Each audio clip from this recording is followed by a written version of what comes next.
Buenas tardes, bienvenidos al canal Aprendemos de Todo. En este video vamos a continuar con el libro de María Cristina Davini, Métodos de Enseñanza, Didáctica General para Maestros y Profesores. Capítulo número 2, el aprendizaje. Esta es la segunda parte. Recuerden que en el canal tienen una lista de reproducción del libro con el capítulo número 1 completo y este capítulo que estoy desarrollando. ¿Qué vamos a ver en este video? Los niveles del aprendizaje, los factores que influyen en el aprendizaje y el aprendizaje como una construcción activa, nos dice la autora. Bien, comenzamos con el primer apartado que vamos a ver. Recuerden que lo que realizo es un resumen explicativo relacionando todos los conceptos y también autores.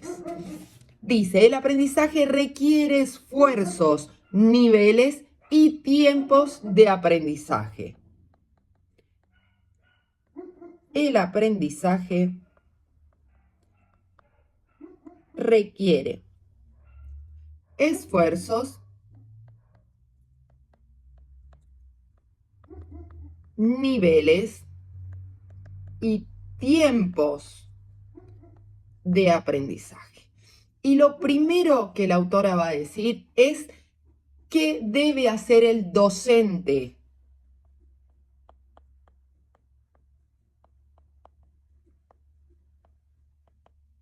¿Por qué? Porque recordemos que para que un alumno aprenda va a existir un proceso de enseñanza. En ese proceso de enseñanza el responsable es el docente. El docente debe inducir el interés. Por otro lado, proponer tareas significativas. ¿A qué llamamos tareas significativas? Primero, que se relacionen con conocimientos previos del alumno. Segundo, que tengan un orden lógico, es decir, que sean contextualizadas, que se relacionen con el contenido anterior que se vio, sino que se integren a otras áreas. Por ejemplo, si estoy trabajando en conocimiento o ciencias o biología o historia, puedo trabajar en relación a los textos en literatura o lengua, ¿sí? Bien. Además, que tengan un sentido psicológico, es decir, que tengan sentido para el niño aprender ese contenido. A eso se refiere con este ítem, tareas significativas. Próximo, desarrollar la interacción, siempre los espacios de debate. Por otro lado, dar apoyo, seguimiento y retroalimentación. Importantísimo, la guía docente como facilitador y mediador de los conocimientos. Por otro lado, orientar. Bien. ¿Qué va a decir ahora la autora? El aprendizaje puede ser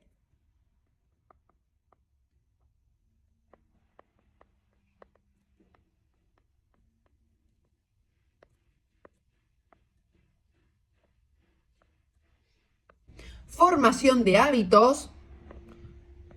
Por otro lado, adquisición de conocimientos y habilidades.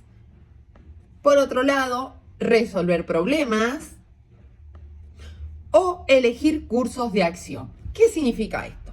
Significa que cuando enseñamos, no enseñamos un solo saber, es decir, conceptos, sino que ese concepto lo enseñamos para aplicarlo, lo enseñamos para resolver un problema o para que el niño tenga un repertorio de estrategias para la resolución de problemas, para que elija estrategias.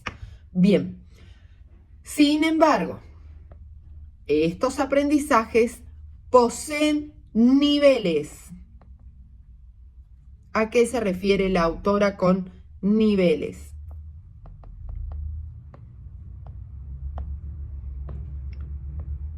Va a decir, por un lado, el aprendizaje de baja intensidad.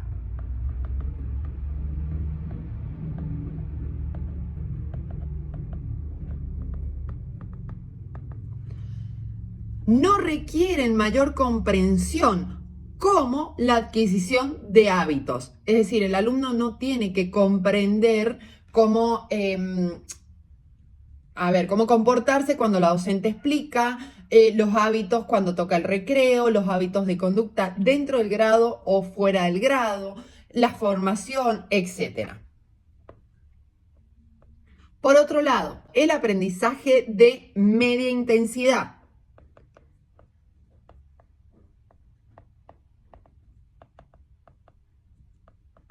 ¿A qué se refiere este? Dice, en los que se requiere la comprensión de significados que se aprenden y el desarrollo de habilidades para aplicarlos en distintas situaciones. Por ejemplo, la multiplicación en matemática. No es resolver solamente ese algoritmo, sino también saber aplicarlo en una situación problema o en varios tipos de problemas multiplicativos. Bien, el próximo nivel es el aprendizaje de alta intensidad.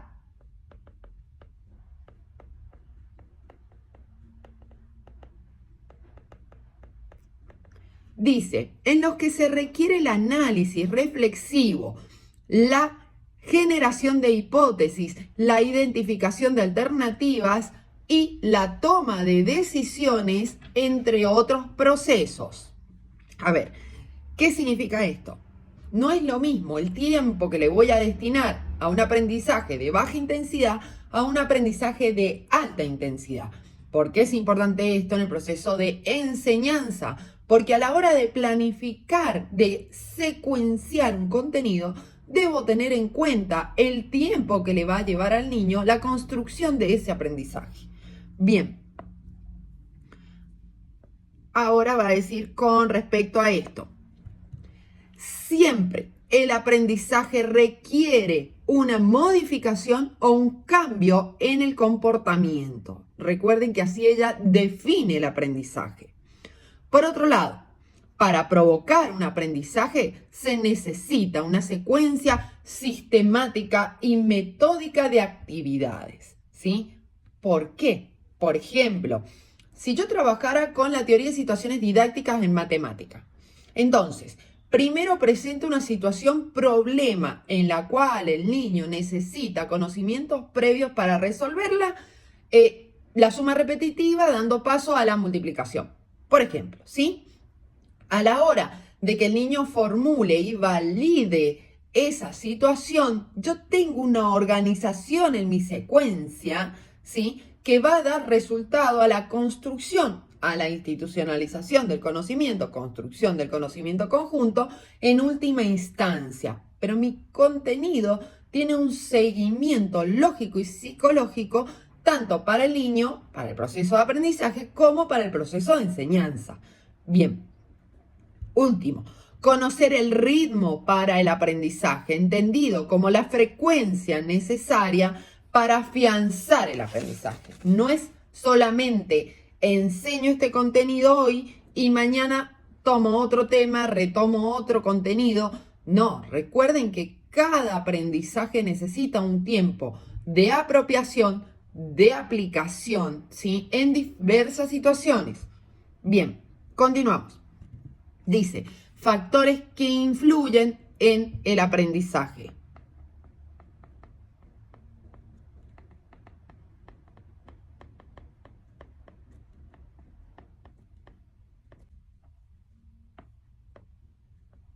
Dice lo siguiente, las características individuales, ¿como cuáles? Desarrollo cognitivo, conocimientos previos, contexto del niño, etc. La experiencia previa, el interés y necesidades personales. A ver, hay niños que tienen facilidad, capacidad para la matemática, entonces les gusta. A eso es como que colocan su motivación en esa área. Bien, el aprendizaje moviliza todas las áreas de la conducta. Esto es muy importante. Moviliza todas las áreas de la conducta. ¿Qué áreas moviliza? Cognitiva, es decir, toda la que tiene que ver con el conocimiento, la afectiva. Siempre hemos hablado de la importancia del vínculo del niño, no solo con el docente, sino también con sus pares en el proceso de aprendizaje. Y por último, la social, las interacciones que se realicen tanto con el docente como con sus pares para la construcción de un aprendizaje siempre en forma activa. Bien, continuamos ahora con el próximo apartado que dice lo siguiente. El aprendizaje como construcción activa.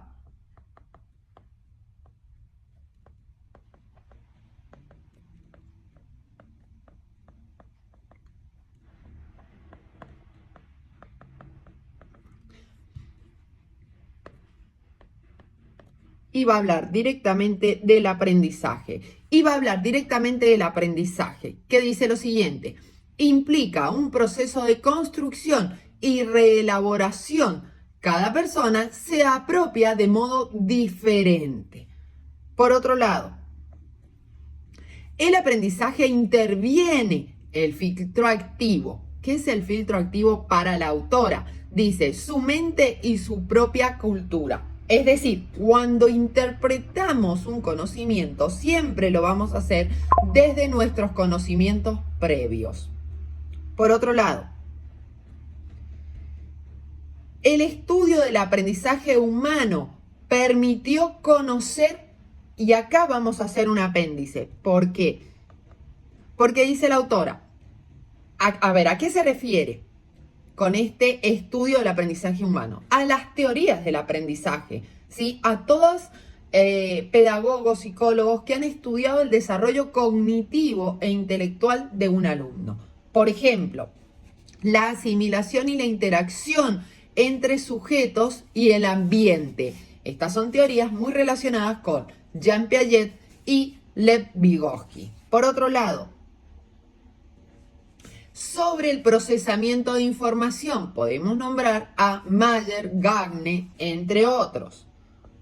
Por otro lado, sobre la construcción de representaciones y el lenguaje, por ejemplo, Brunner. Por otro lado, relación entre el pensamiento y la afectividad, también podemos nombrar a Gardner. Bien, entre otros autores que nombra a Dewey. Recordemos que Dewey es uno de los creadores de la pedagogía crítica. Y dice, uno de los pilares del pensamiento moderno expresó que nadie puede decirte a otra persona cómo debe pensar. Él habla mucho de la construcción de los aprendizajes de manera reflexiva y crítica. Dice, la tarea más importante de la educación es brindar la oportunidad para el desarrollo consciente y serio del pensamiento reflexivo, como les decía recién. Y acá va a ser un apéndice la autora y va a decir, ¿para qué sirve la educación? Desde, siempre hablando, este autor, ¿no? Dewey. Por un lado, posibilidad que los alumnos experimenten el proceso de construcción de conocimientos y la autonomía. Por otro lado, facilitar que los alumnos busquen soluciones alternativas y reflexivas. Por otro lado, poner en juego las propias experiencias y concepciones sobre los problemas. Involucrar a los alumnos en contextos realistas. Recuerden que la educación, todo el sistema educativo, enseña para la vida, ¿sí? No es que enseñamos para que el niño vaya pasando de grado o sistema educativo inicial, primario, secundario, no, sino para que todo lo que el niño aprenda lo pueda aplicar en su vida cotidiana, ahora o más adelante. Otro, estimular el uso de diferentes formas de representación de los fenómenos. Es decir, siempre con ejemplos, analogías de la vida real. Por otro lado, valorar la individualidad, la afectividad y la creatividad de cada alumno. Siempre les recuerdo que el sujeto enseñamos en una forma integral. Es decir, si estamos evaluando un día, por ejemplo, y hay un niño que no se siente bien, ya sea físico porque le duele la panza, o vemos que está caído, triste, angustiado, tenemos que omitir el tema de la evaluación, ¿sí? Y tratar de ver qué le sucede al niño. Primero reforzar su afectividad y luego continuar con un proceso evaluativo. Si no, el niño no va a demostrar lo que aprendió. Por lo tanto, a mí no me va a servir ni para evaluarlo ni para el proceso de enseñanza. Bien, hasta acá la parte número 2. Vamos a retomar el próximo video, la parte número 3 del capítulo número 2 de Davini y ya el último. Recuerda que para contactarnos puedes hacerlo a través de nuestras redes sociales, Facebook, TikTok e Instagram, o por nuestro mail aprendemosdetodo123@gmail.com. Si te sirvió el video, regálame un me gusta, suscríbete y comparte. Desde ya, muchas gracias. Adiós.